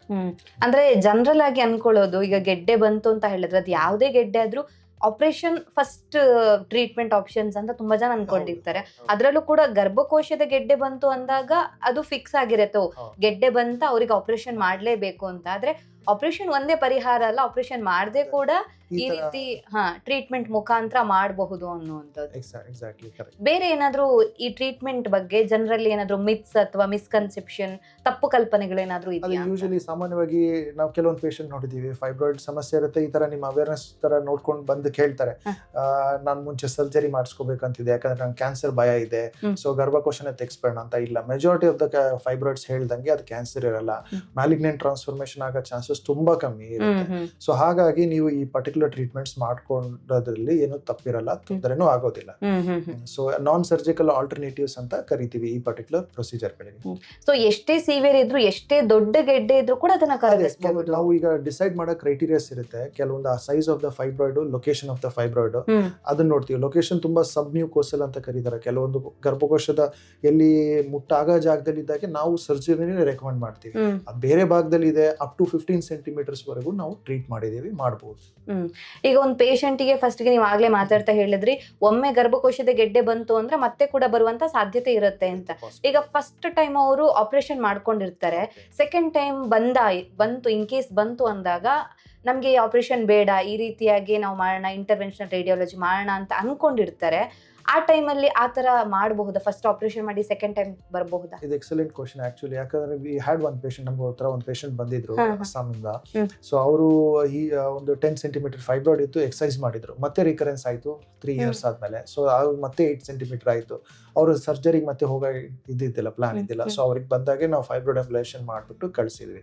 And she is responded well and she is okay, I mean kind good with whatever current situation it is.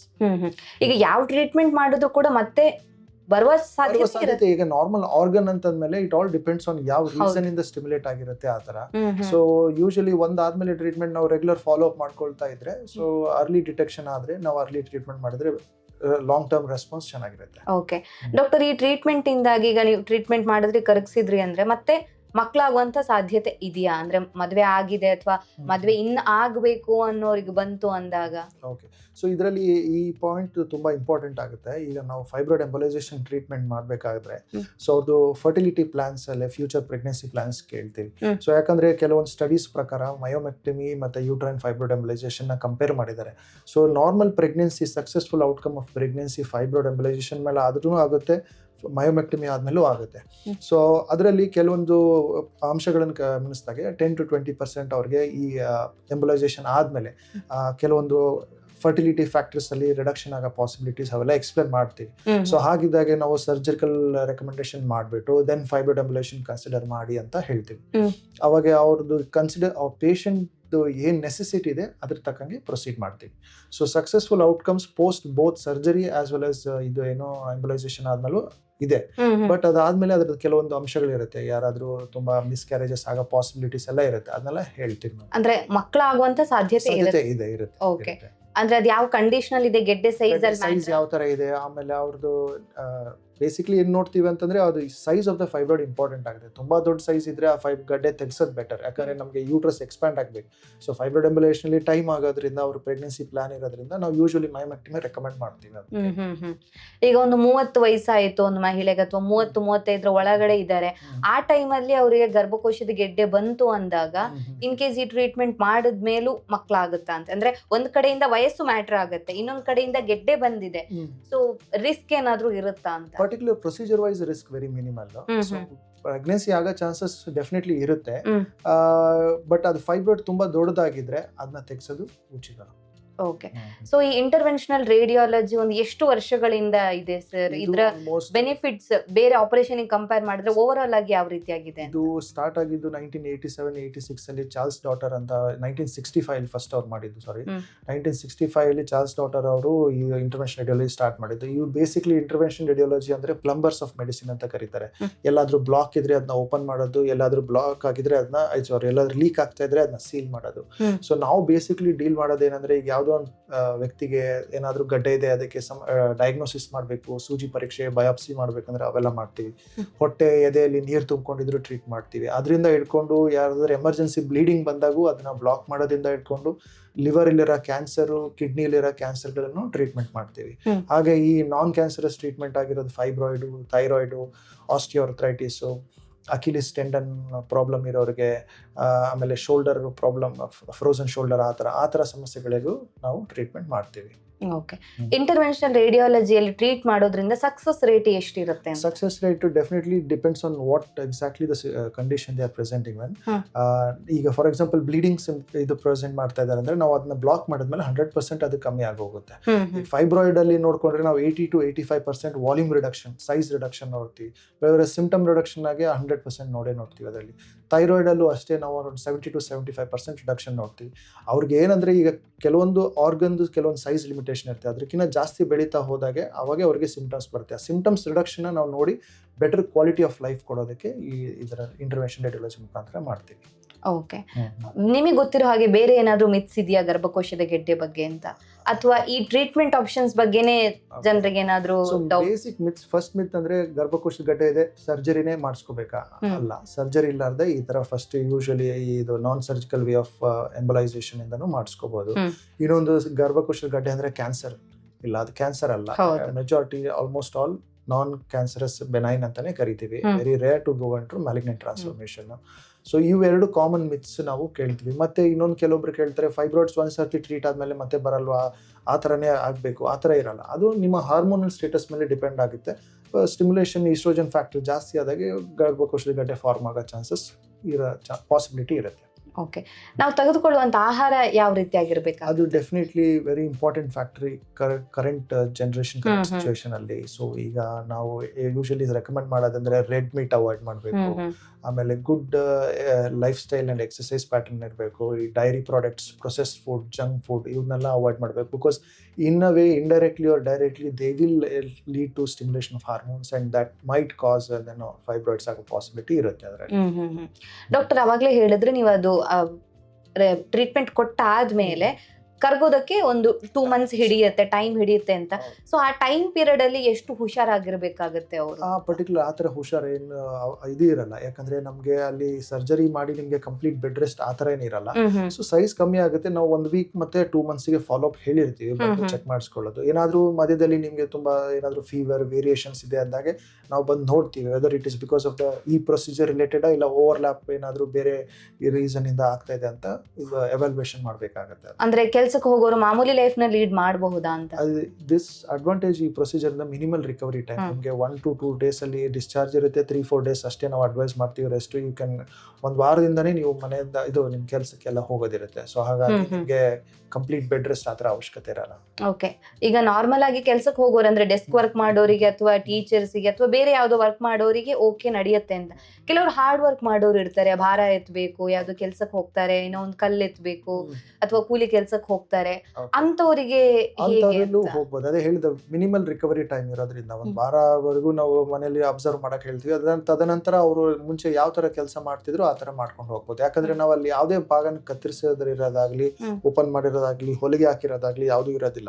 So just ಅಲ್ಲಿರೋ ಗಡ್ಡೆಗೆ ನಾವು medicine ಹಾಕಿ ಕರಗಿಸ್ತಿರ್ತದೆ, ಅದ್ರ ಪಾಡಿಗೆ ಅದು ಕರಗುತ್ತೆ, ಮಿಕ್ಕಿದ ಕೆಲಸ ಕಂಟಿನ್ಯೂ ಮಾಡ್ಬೋದು.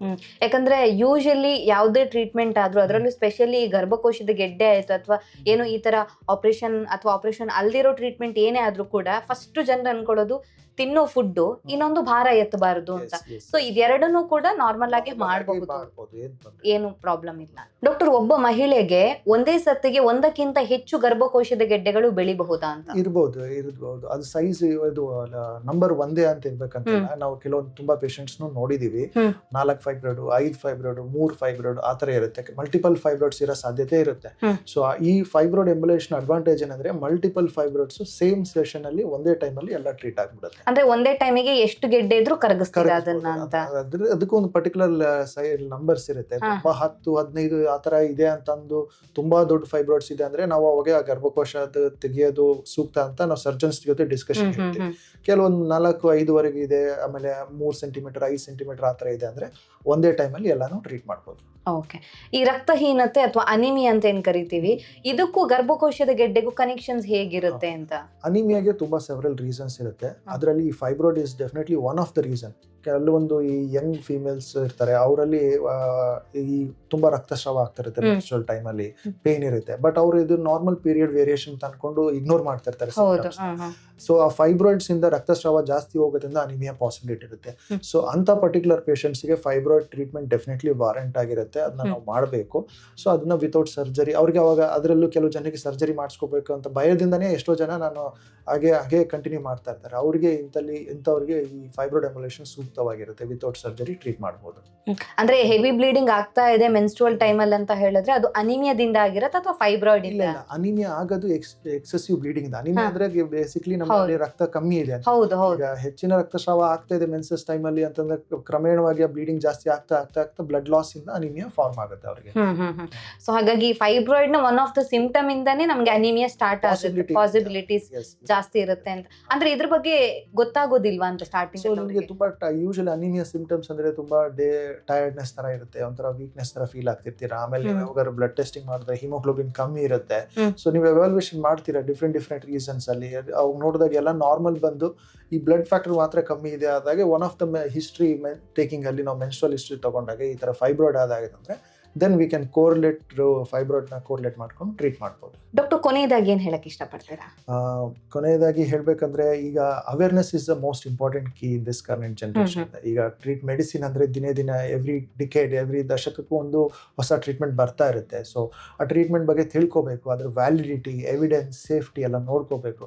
Appropriate studies ಇದೆ ಅಂತಂದಾಗೆ definitely ಆ ಟ್ರೀಟ್ಮೆಂಟ್ನ ರೆಕಮೆಂಡ್ ಮಾಡ್ತಾರೆ.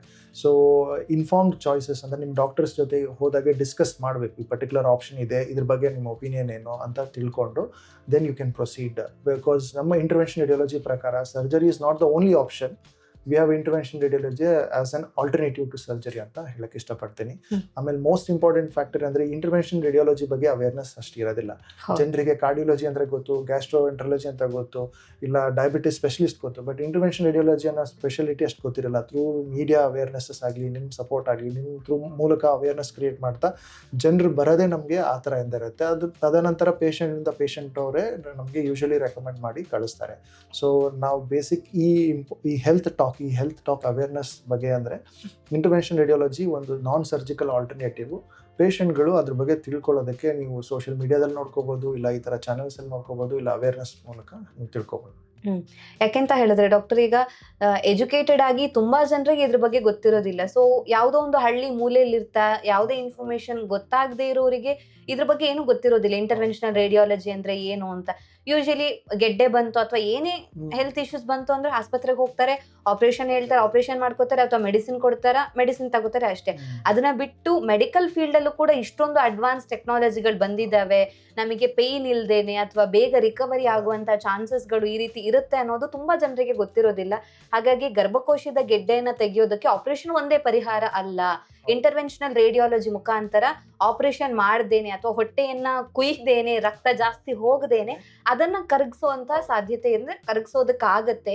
ಇದರಲ್ಲಿ ಏನು ಸಕ್ಸಸ್ ರೇಟ್ ಕೂಡ ಹೆಚ್ಚಾಗಿ ಇರುತ್ತೆ. ಸೊ ಭಯ ಪಡುವಂತ ಅವಶ್ಯಕತೆನೂ ಏನು ಇಲ್ಲ ಅನ್ನೋದನ್ನ ತಿಳಿಸ್ಕೊಟ್ಟಿದ್ರೆ ಒಂದು ರೀತಿಯಲ್ಲಿ ಮುಂದೆ ಯಾರಿಗಾದ್ರೂ ಈ ಸಮಸ್ಯೆ ಆಯ್ತು ಅಂದಾಗ ಧೈರ್ಯವಾಗಿ ಅವರು ಈ ಒಂದು ಟ್ರೀಟ್ಮೆಂಟ್ ಆಪ್ಷನ್ ಬಂದು ಡಾಕ್ಟರ್ ನಮ್ಗೆ ಈ ತರ ಮಾಡಬಹುದಾ ಅಂತ ಕೇಳ್ಬೋದು. ಯಾಕಂದ್ರೆ ಎಲ್ಲ ಇನ್ಫಾರ್ಮೇಶನ್ ಅನ್ನ ಕೊಟ್ಟಿದ್ದೀರಾ, ಯಾವ ರೀತಿಯಾಗಿ ವರ್ಕ್ ಆಗುತ್ತೆ, ಯಾವ ರೀತಿಯಾಗಿ ಪ್ರಾಬ್ಲಮ್ ಸಾಲ್ವ್ ಆಗುತ್ತೆ ಅನ್ನುವಂಥದ್ದು. Thank you so much doctor, ನಮ್ಮ ಕಾರ್ಯಕ್ರಮದಲ್ಲಿ ಭಾಗವಹಿಸಿದ್ದಕ್ಕೆ.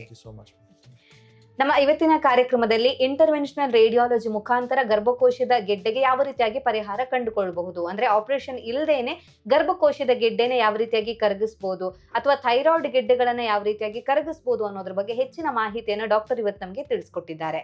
ಆರೋಗ್ಯಕ್ಕೆ ಸಂಬಂಧಿಸಿದಂತ ಹೆಚ್ಚಿನ ವಿಡಿಯೋಗಳನ್ನ ನಮ್ಮ ವಿಜಯ ಕರ್ನಾಟಕ ಹೆಲ್ತ್ ಪೇಜ್ ನಲ್ಲಿ ನೀವು ನೋಡಬಹುದು.